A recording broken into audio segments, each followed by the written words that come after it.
งานเฉลิมฉลองวันผู้บริจาคเลือดโลกวันที่ 14 มิถุนายน ปีนี้จะจัดขึ้นภายใต้คำขวัญที่ว่าให้เลือดให้ความหวังร่วมใจกันช่วยชีวิตและคาดว่าจะได้รับการบริจาคเลือดหลายกว่า500ถุงงานดังกล่าวได้มีขึ้นในวันที่ 12 มิถุนายน 2025ที่ศูนย์การค้าลาวไอเทคมอลล์โดยการเข้าร่วมเป็นประธานของทานคำลาวันจันทะลาวันประธานองค์การกาแดงลาวทั้งเป็นรองประธานคณะกรรมการส่งเสริมการบริจาคเลือดส่งเลือดแห่งชาติดร.ไพวันแก้วประเสริฐรองรัฐมนตรีกระทรวงสาธารณสุขมีบรรดาคณะนำขั้นศูนย์กลางกระทรวงองค์การจัดตั้งพนักงานทหารตำรวจนักเรียนนักศึกษาและมวลชนเข้าร่วมวันที่ 14 มิถุนายนของทุกๆปีแม่นวันผู้บริจาคเลือดโลกซึ่งอยู่ประเทศต่างๆในทั่วโลกได้พร้อมกันจัดตั้งเฉลิมฉลองเพื่อเป็นการแสดงความขอบใจต่อกับผู้บริจาคเลือดที่เขาเจ้าได้มอบของขวัญที่มีคุณค่าที่สุดต่อชีวิตนั่นก็คือการบริจาคเลือดด้วยความสมัครใจเพื่อช่วยคนเจ็บและสร้างความสำนึกในเรื่องความจำเป็นของการบริจาคเลือดที่ประจำและสม่ำเสมอ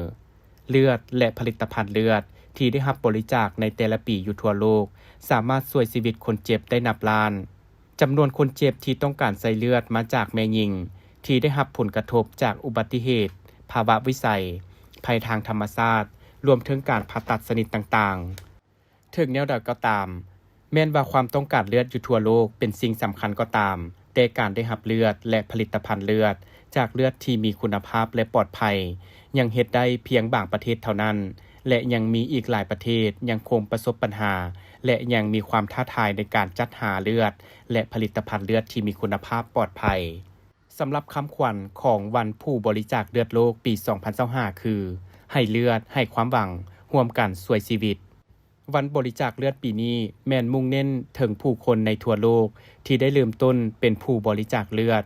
และเป็นผู้บริจาคเลือดอย่างเป็นประจำเพื่อเฉลิมฉลองวันที่ 14 มิถุนายนวันผู้บริจาคเลือดโลกให้กว้างขวางอยู่ศูนย์กลางและบรรดาแขวงอื่นๆในทั่วประเทศก็จะมีการจัดกิจกรรมแบบนี้ตามเวลาที่เหมาะสมเช่นกัน